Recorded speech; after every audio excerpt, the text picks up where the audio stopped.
What's up, you guys? On part 3 here, I didn't make a short clip I put before my starting intro, so this is going to be it. Welcome, guys, to the part 3. I'm glad you guys are enjoying these videos. I'm going to keep them up. I'm making a separate update video what's going on with the channel and all that later on in a week or two, sometime this weekend or something, or next week. So stick tuned. So let's get this vlog started. Part 3.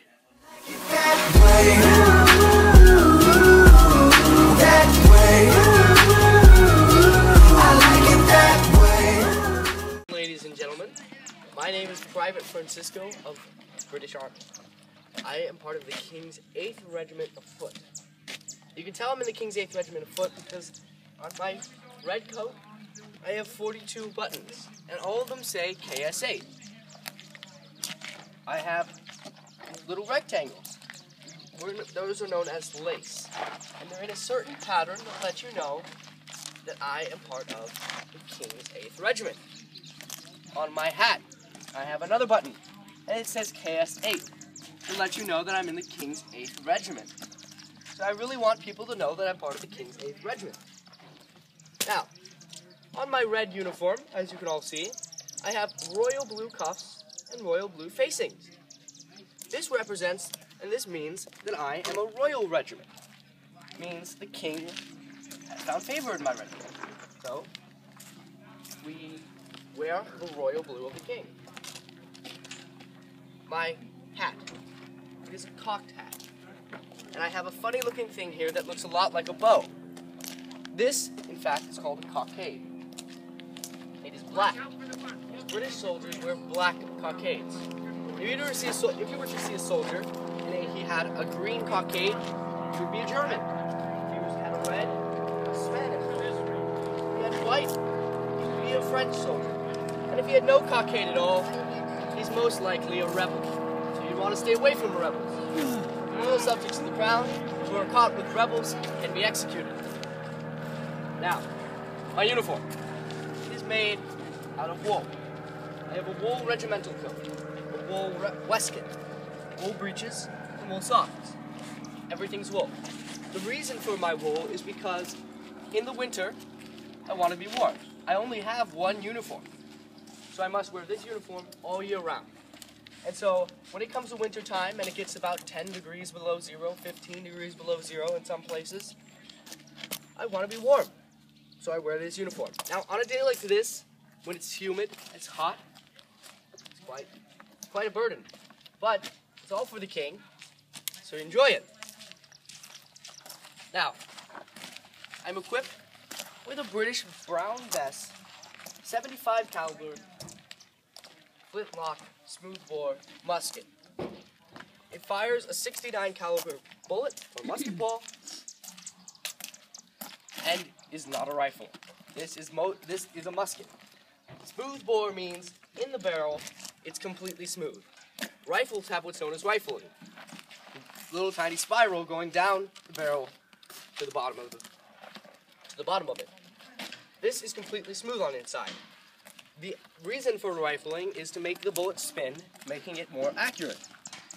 But the reason why we don't use rifles, even though they're more accurate, is because this musket is a lot cheaper.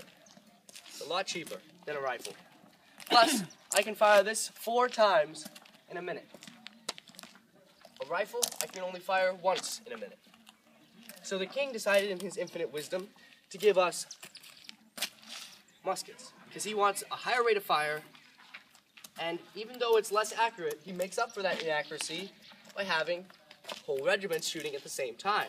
So you could have 400 bullets going down range at once. And you're bound to hit something like that.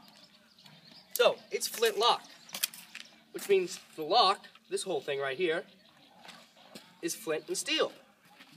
Got my steel here, got my flint here. This funny looking thing right here is called a cock. The British called it a cock because they thought it looked like a rooster. I don't see how it looks like a rooster, but some people do.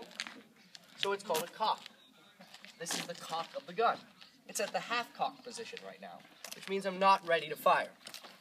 if I were to pull this back to the full cock position and close the pan, when I pull the trigger, it will fly forward, striking the steel, the flint, striking the steel, creating a spark, which will ignite gunpowder in the pan, and then thus igniting the gunpowder in the barrel, sending the musket ball downrange. So now I'm going to do this. I pull a cartridge from my cartridge pouch. Musket ball at the top, musket ball at the bottom, gunpowder at the top. That's what it would look like. I do not have a musket ball in this cartridge for safety reasons.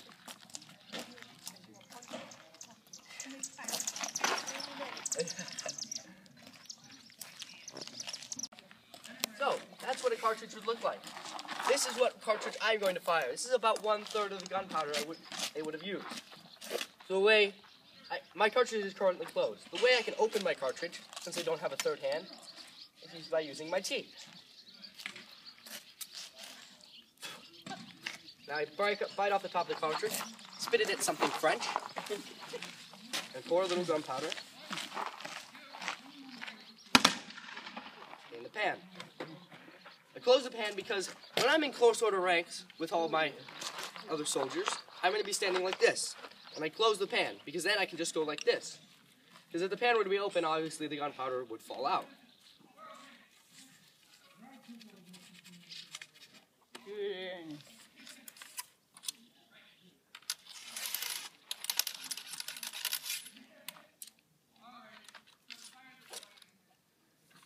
So, what I've just done is taken the cartridge, poured the gunpowder down the barrel, and then rammed it down.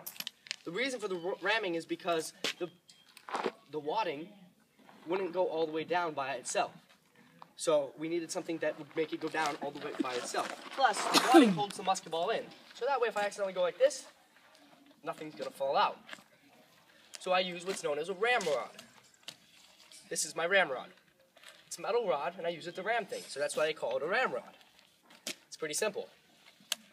So what I just did before that, though, or after that, was I put the ramrod away. Because if I were to fire my musket with my ramrod still in the barrel, it would make a funny noise, it might possibly explode, or it would most likely go about 30 yards and then stick into the ground. Now, if my enemy is about 60 yards away from me, my ramrod's somewhere in the middle, and my guys are right here, I'm kind of stuck, because without my ramrod, my weapon is useless. But what would happen would be, my officer would see that, and he would tell me to go get it. Now I have to walk into the middle of the battlefield and grab my ramrod. And nobody wants to do that, because now you have the possibility of getting shot through not only your enemy, but also your friends. So, it's a lesson to always put away things, always put away your toys. That's what I tell the little kids. It's always put away your toys, because that's exactly what this is. It's not really a toy, but without this, I'm in trouble, and so I must always take care of it. Now, I'm still not ready to fire. I said my musket was at the half-cocked position. If I were in the line, I would have my musket shouldered. The next command would be for me to make ready. So I bring my gun to here. Half-cock, at this position, I pull it to full cock. I'm now ready to fire. So the next command is present, and after that, fire. So when I present, I'm going to have ask you all to cover your ears, and I will count to 3 and fire. So, present. 3, 2, 1. So that's only 1/3 of the gunpowder, though, like I said earlier. And everyone saw the smoke, and you all heard the loud sound. Now, times that by 3 for each individual person, and then times that by 400 or so. So your battlefield's covered in smoke and it's very loud. So that's the reason why I wear this red coat, because if I'm over here and my friends are behind me, they're not going to be really able to see me or shout to me. So the way they the way they know not to shoot at me is they see my red, and then they know, okay, that's a British guy. I'm obviously not going to shoot at him. So now they'll aim a little bit above my head, shooting at the French, who are doing the same thing. So, that's what it would be like firing a musket. But the British may only fire a few musket balls in a battle because they had a more deadly weapon, the bayonet. bayonet is a triangular shaped blade, so that it causes a triangle wound. Triangle wounds are much harder to sew up than a regular wound because you have three places to stitch instead of a single one. So this is a much more deadly weapon. Plus, this isn't sharp. A lot of people think bayonets are sharp. Bayonets in the 18th century were not sharp. Completely dull. All dull. Blunt, dull, nothing. The reason for that is because something that's dull rips and tears, whereas something that's sharp just slices. So ripping and tearing is much more effective, much more deadly than something that's completely sharp. The other thing too is, every day in the British Army, I clean my musket. I never clean my bayonet, ever. Except for, I do polish it sometimes, but I never clean the blade during a battle. Because I want gunpowder to get on it, because in a battle I would fire with my bayonet on.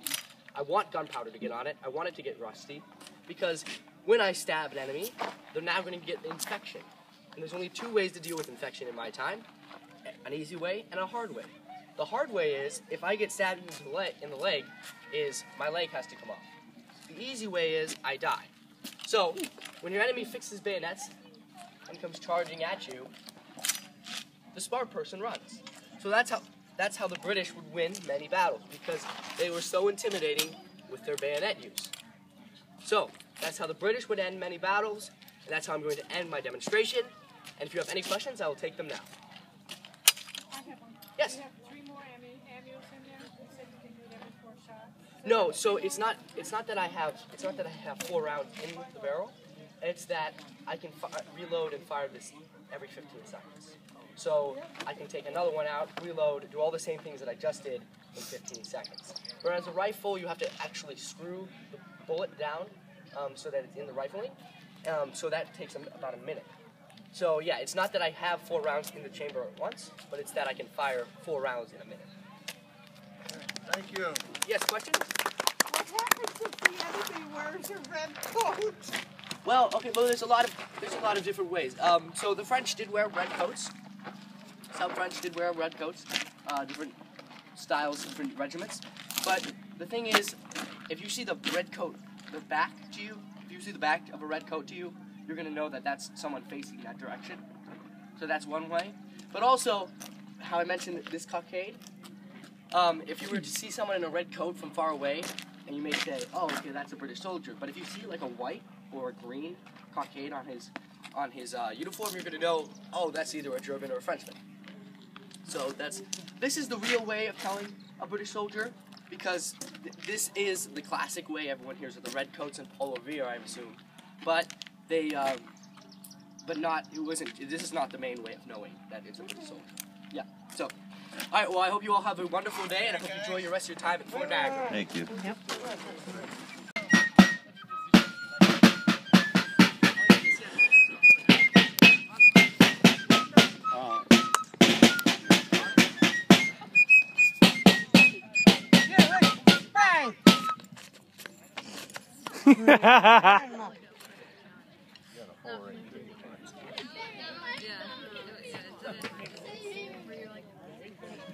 Are you using us as a shield? No, I never did that.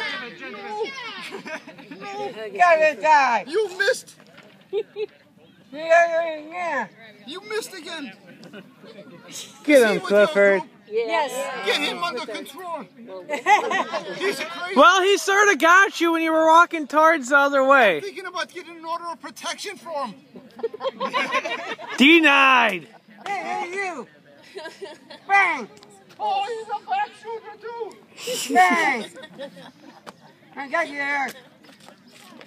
We don't have enough people. Bang! No, and he's already getting I rid got of it, us. I got it, Continue I the got it. wildlife show. Charles, why don't you come out and help me?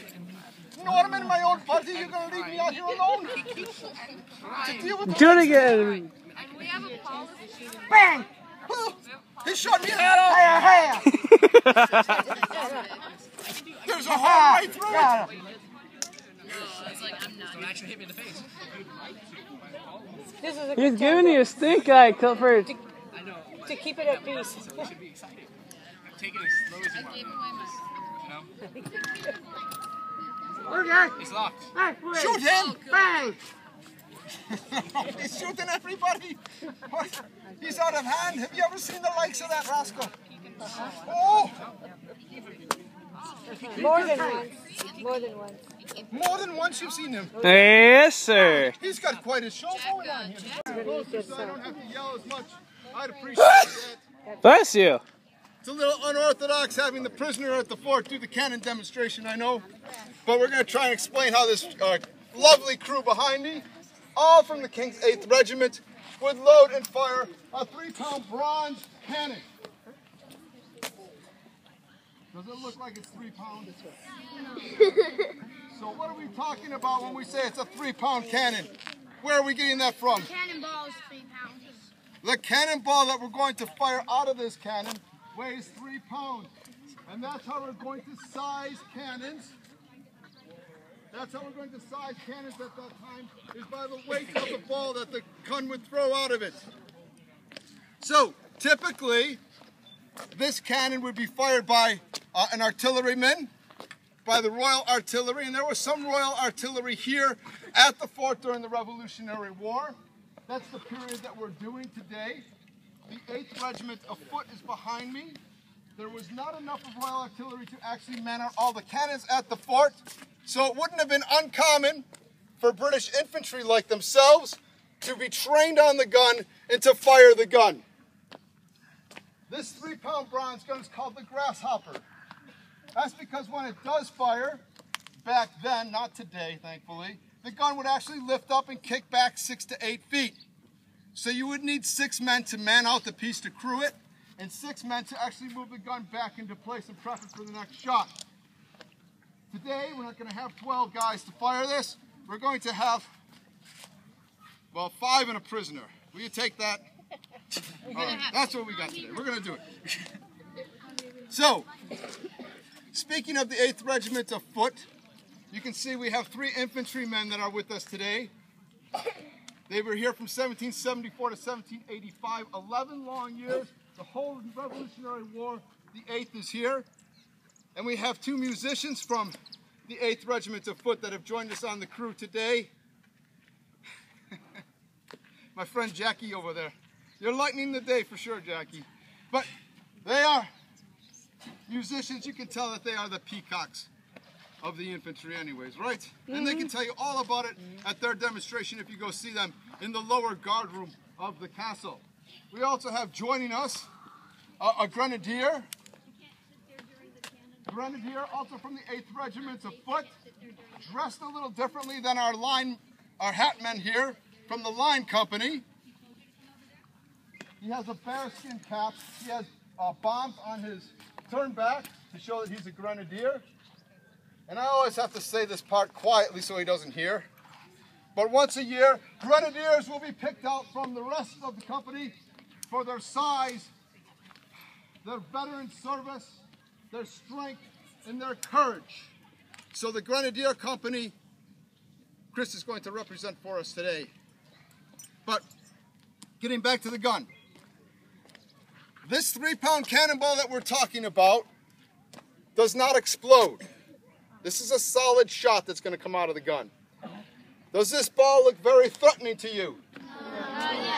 Yes, it is. Well, the thing about this ball is that it will go through 14 human bodies. That's threatening. Wow. So it can be devastating. Its purpose is not to knock down buildings, but it is to fire at human beings, at infantry. If you've seen a musket demonstration already, he talked about how they stood in lines and fired at you. So you know what you've been told by your guides. How do we get back on task in the British Army? We yell, take care, right? So I wonder if all of you, to get them back to their attention, could yell, take care when I count to 3. Are you ready? Yeah. Yes. 1, 2, 3. Take care! And they snap to attention.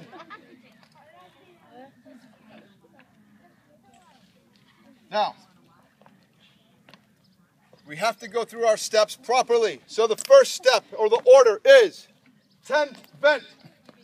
And with that, the Cisco kid, Cisco takes a leather thumb stall on his left hand, and he places it over the vent. The whole process is to starve the gun of oxygen.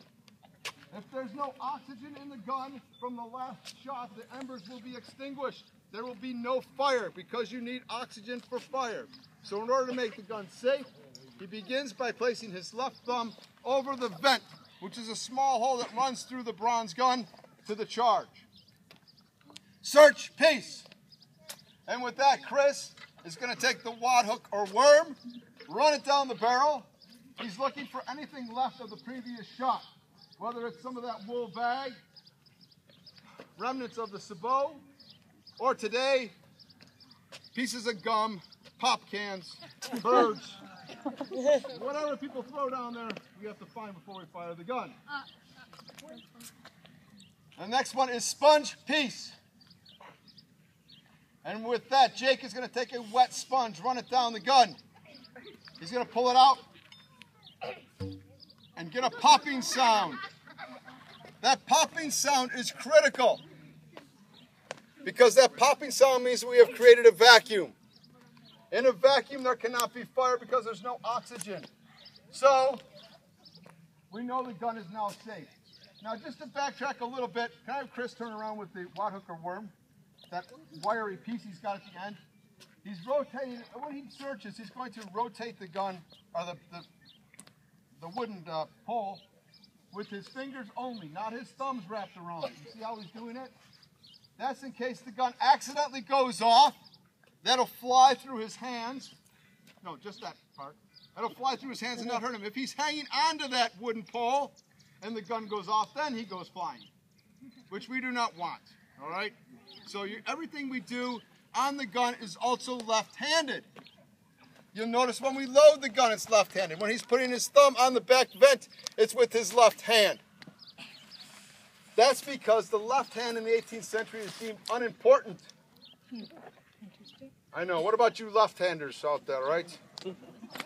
Guess what that means, Peter? What? That means that your parents didn't love you enough to beat you into right-handedness. It's just the way it was.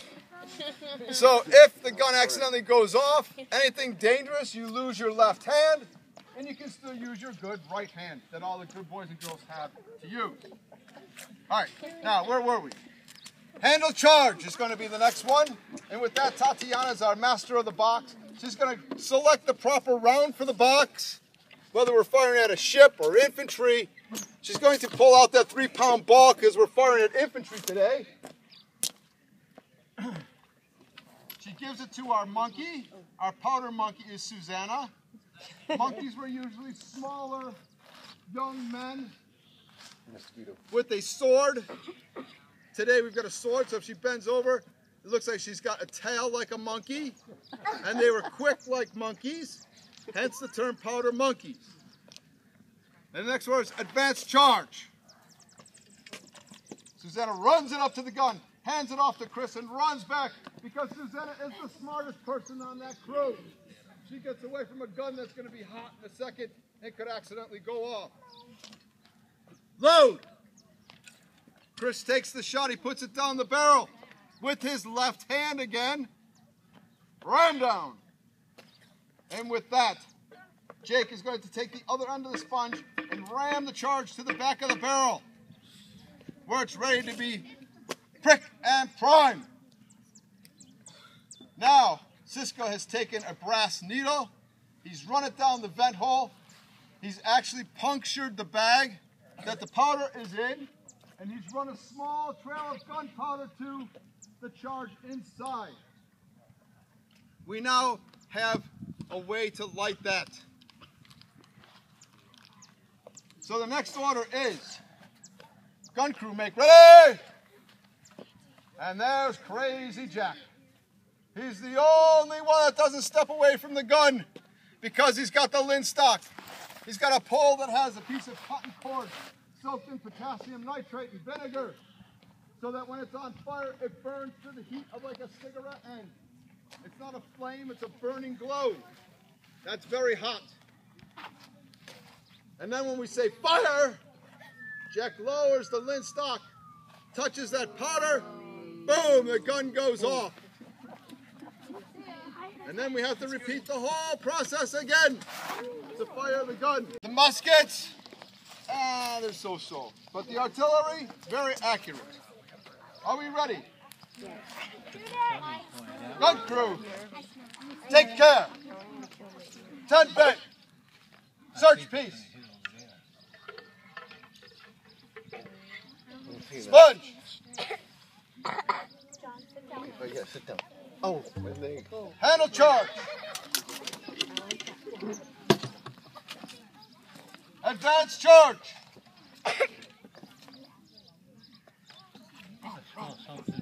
Load.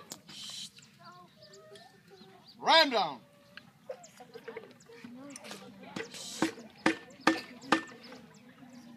Pick and prime.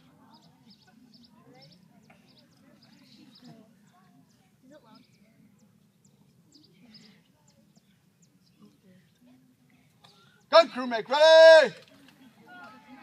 Fire!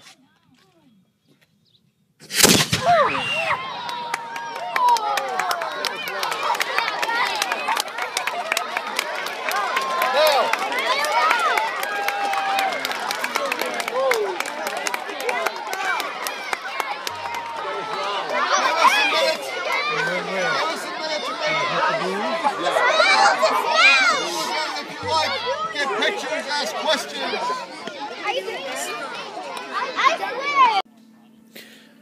Alright guys, this is where I'm going to end part 3.